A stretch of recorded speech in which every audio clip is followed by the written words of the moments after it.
Good morning students. तो बच्चों topic था अपना क्वाड्रेटिक इक्वेशन।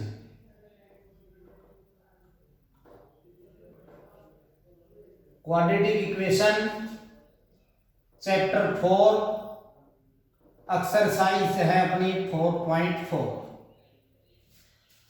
4.4 एक्सरसाइज में क्या है बच्चों? Find the nature of the quadratic equation. Nature of the quadratic equation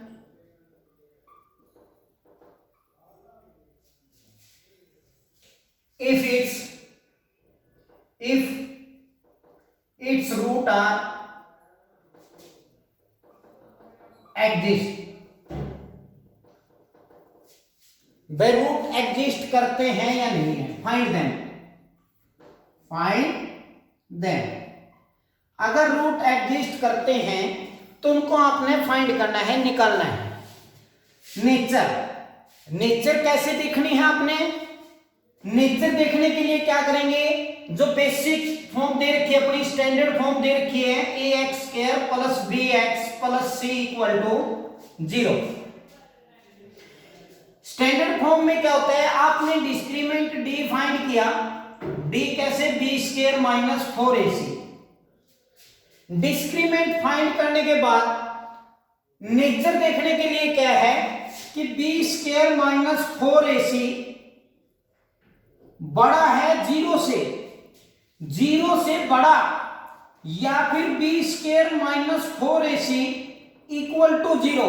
अगर ये टू कंडीशन है, अगर वो 0 b² - 4ac > 0, b² - 4ac = 0, यदि ये दो हैं तो आपके रूट एग्जिस्ट करते हैं।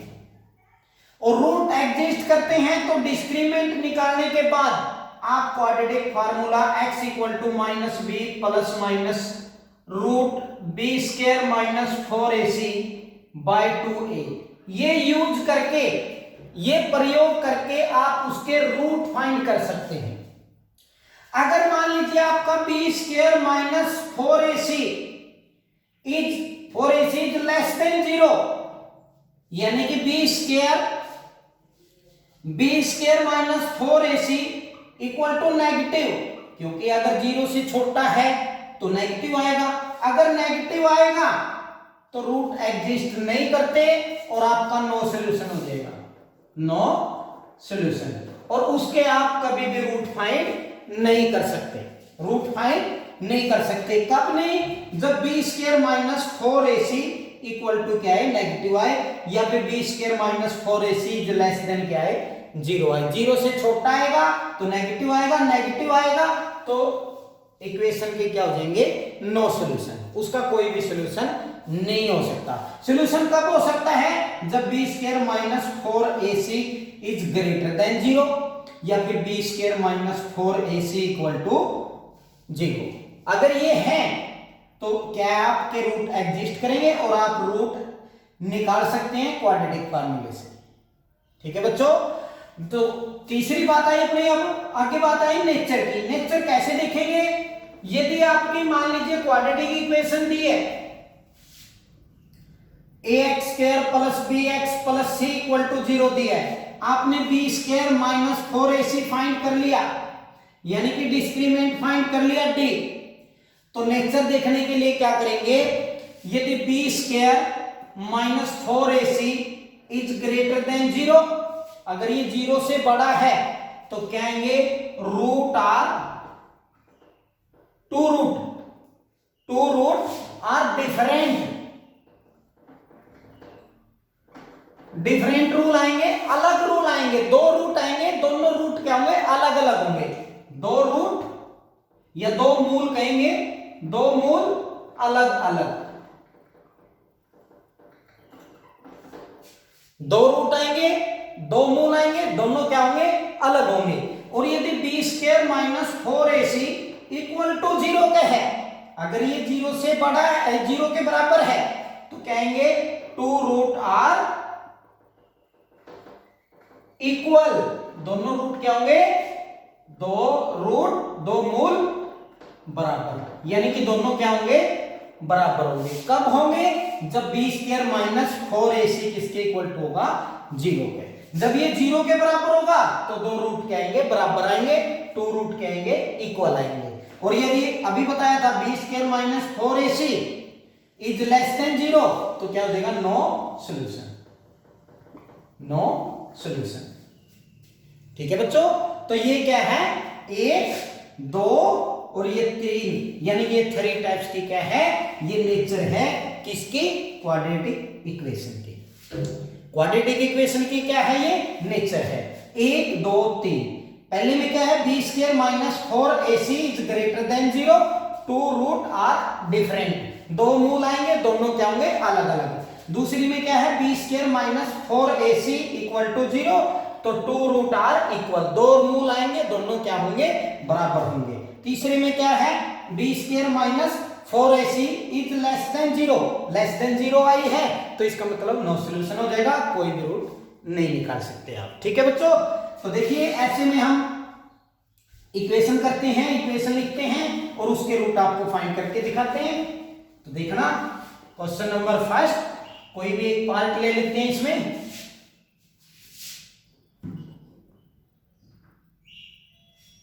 जैसे आपने ले लिया 2x square minus 6x plus 3 equal to 0, आपने ये इक्वेशन ले ली। इस इक्वेशन के देखेंगे आप नेचर, नेचर देखने के लिए पहले निकालेंगे d equal to B square minus 4ac, तो d यानी कि बी स्क्वायर माइनस 4ac किसके बराबर आएगा, b, यानी कि 6 माइनस 6 का स्क्वायर माइनस 4 इंटू 2 इंटू 3। ठीक है बच्चों, यानी कि 2x square minus 6x plus 3 equal to 0 था, तो इसमें आपका b क्या है, माइनस 6, a क्या है 2, c क्या है आपका 3। तो आपने b square minus 4ac find किया तो क्या आया, माइनस 6 का स्क्वायर 36 माइनस 4 टू जा 8, 8 टू जा 24। ठीक है बच्चों, तो क्या है आपका 12, यानी कि बी स्क्वायर माइनस 4ac क्या है आपका 12, तो B square minus 4ac is greater than 0, तो two different root, two different root, दो कहेंगे रूट अलग अलग होंगे। वो रूट कैसे ज्ञात करेंगे, x equal to minus B plus minus root B square minus 4ac by में 2a, x इक्वल टू माइनस b की वैल्यू क्या है आपका माइनस 6 प्लस माइनस 12 बाय में क्या हो गया 2 इंटू 2। अब 12 को क्या लिख सकते हैं आप, रूट 12 को क्या लिख सकते हैं 4 इंटू 2, 4 इंटू सॉरी 3, 4 इंटू 3। अब 4 तो क्या परफेक्ट स्क्वायर है 2, अंदर क्या रह गया, यानी कि आप रूट 12 को क्या लिख सकते हैं 2 रूट 3। तो x इक्वल टू क्या है, माइनस माइनस प्लस का 6 हो गया, प्लस माइनस क्या हो गया 2 रूट 3 बाय क्या हो गया आपका 2 टू जा 4। अब यहां से देखिए क्या कॉमन है आपका 2, तो यहां क्या रह गया 3 प्लस माइनस रूट 3 बाय 4, यहां से कैंसिल हो जाएगा 2 पे। अब यहां देखिए प्लस माइनस, तो x इक्वल टू क्या 3 माइनस रूट 3 बाय 2, और एक क्या 3 प्लस रूट 3 बाय 2। तो इस प्रकार आप एक क्वाड्रेटिक इक्वेशन की क्या कर सकते हैं, रूट फाइंड कर सकते हैं। ठीक है बच्चों, तो क्या दिया था अपने को, इक्वेशन दी थी आपकी 2x square minus 6x plus के 3 इक्वल टू 0। तो डिस्क्रीमेंट फाइंड किया आपने, d विविधकर बोलते हैं जिसको हिंदी में, b square minus 4ac, b square minus 4ac लिखा है आपने, तो माइनस 6 का स्क्वायर माइनस 4 इंटू 2 इंटू 3, इसको कैलकुलेशन किया तो ये क्या है आपका b स्क्वायर माइनस 4ac किसके इक्वल टू आया 12 के, यानी कि इज ग्रेटर देन 0, तो टू डिफरेंट। ये नेचर देख लिया आपने, ये नेचर देख ली किसकी, इस क्वाड्रेटिक इक्वेशन की, यानी कि दो रूट आएंगे, दोनों क्या होंगे अलग अलग। वो रूट फाइंड किया आपने क्वाड्रेटिक फार्मूले से, द्विघाती सूत्र से, यानी कि x equal to minus B plus minus root B square minus 4ac by 2। B की और बी स्क्वायर माइनस 4ac की वैल्यू रख दी, यहां से आपने इसको कैलकुलेशन किया, यहां से 2 कॉमन ले लिया तो 3 प्लस माइनस रूट 3/4, ये 2 से कैंसिल हो जाएगा, 2 2 जा 4, तो ये क्या आ जाएंगे 2 रूट आ जाएंगे। ठीक है बच्चों, बाकी के जो पार्ट है आपने इसी प्रकार करके देखने। नेक्स्ट क्वेश्चन है आपका क्वेश्चन नंबर 2। क्वेश्चन नंबर 2 में क्या है,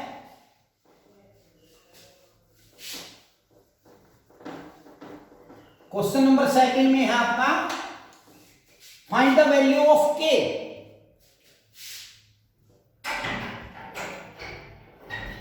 find the value of k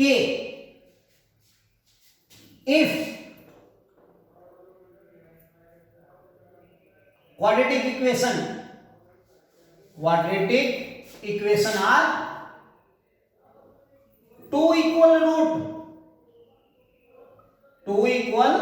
root, यानी कि दो क्या दे रखे हैं आपके, दो इक्वल रूट दे रखे हैं। इक्वेशन क्या है, जैसे आपकी 2x² प्लस है आपका kx प्लस 3 = 0, इस k की वैल्यू आपने फाइंड करनी है। अब क्या दे रखे हैं, इक्वल रूट का मतलब क्या है कि b² माइनस 4ac क्या है आपका 0 के बराबर है। इक्वल रूट दे रखे हैं तो क्या है b² माइनस 4ac = 0। अब यहां से d फाइंड करिए, d फाइंड करने के लिए k की वैल्यू यानी कि d = b² माइनस 4ac, तो यानी कि b की वैल्यू क्या है k का स्क्वायर माइनस 4 इंटू a क्या है आपका 2, c क्या है आपका 3, तो यानी कि k² माइनस क्या है 4 2 जा 8 24। क्या लिखेंगे, given equation are 2 equal root, यानी कि जो इक्वेशन दे रखी है इक्वल रूट दे रखे हैं तो इसका स्क्वायर तो 100, इसलिए b² माइनस 4ac इक्वल टू क्या हो गया 0, तो यानी कि इसकी वैल्यू रख दीजिए b² माइनस 4ac की k² माइनस 24 इक्वल टू 0, तो k² इक्वल टू क्या हो गया 24 को इस साइड ले जाएंगे तो ये प्लस का हो जाएगा, ये स्क्वायर इस साइड जाके k की वैल्यू क्या आएगी √24 और k की वैल्यू क्या लिख सकते हैं आप, √24 को क्या लिख सकते हैं 4 इंटू 6, वही 4 का क्या है 2, यानी कि k की वैल्यू क्या है, k की वैल्यू आई आपकी 2√6। ठीक है बच्चों, तो इस प्रकार क्या है आपने find the value of k की वैल्यू फाइंड करनी है, जबकि क्वाड्रेटिक इक्वेशन के 2 इक्वल रूट, जो इक्वेशन दी आपकी क्वाड्रेटिक इक्वेशन इसके 2 इक्वल रूट दिया तो इसका मतलब क्या हो गया b² minus 4ac equal to 0, यानी कि b² minus 4ac equal to किसके 0 के इक्वल है। तो इसके लिए आपने क्या देखा, पहले डिस्क्रीमेंट d फाइंड किया b² माइनस 4ac, b की वैल्यू क्या है k, 4 इंटू a की वैल्यू क्या है 2, c की वैल्यू क्या है 3, आपने k² माइनस 24 क्या फाइंड किया b² minus 4ac, equal root given है अपने, तो इसका मतलब क्या गया b² minus 4ac equal to 0, b² minus 4ac की वैल्यू रख दी k² minus 24 equal to 0, k² इक्वल टू क्या हो गया 24, अब क्योंकि 24 को साइड लेके प्लस का हो गया तो k की वैल्यू क्या k इक्वल टू क्या गया √24 को क्या लिख सकते हैं आप 4 इंटू 6, यानी कि 4 वर्गमूल 6, 4 पूर्ण वर्ग है तो इसका मतलब 4 का वर्गमूल क्या हो गया 2, अंदर क्या रह गया वर्गमूल 6, k की वैल्यू क्या है 2 वर्गमूल 6। ठीक है बच्चों, तो इस प्रकार आपने क्या करना है, इस प्रकार ये चैप्टर था अपना क्वाड्रेटिक इक्वेशन। ये क्वेश्चन जो पेंडिंग क्वेश्चन पार्ट रह गए वो आपने खुद करके देखने हैं, अगर कोई भी समस्या आती है तो कॉन्टैक्ट कीजिए। ये था अपना 4th चैप्टर। 4th चैप्टर में यदि कोई भी समस्या आती है तो लिंक में एक नंबर दिया गया है, आप कोई भी प्रॉब्लम से ले सकते हैं। Thank you.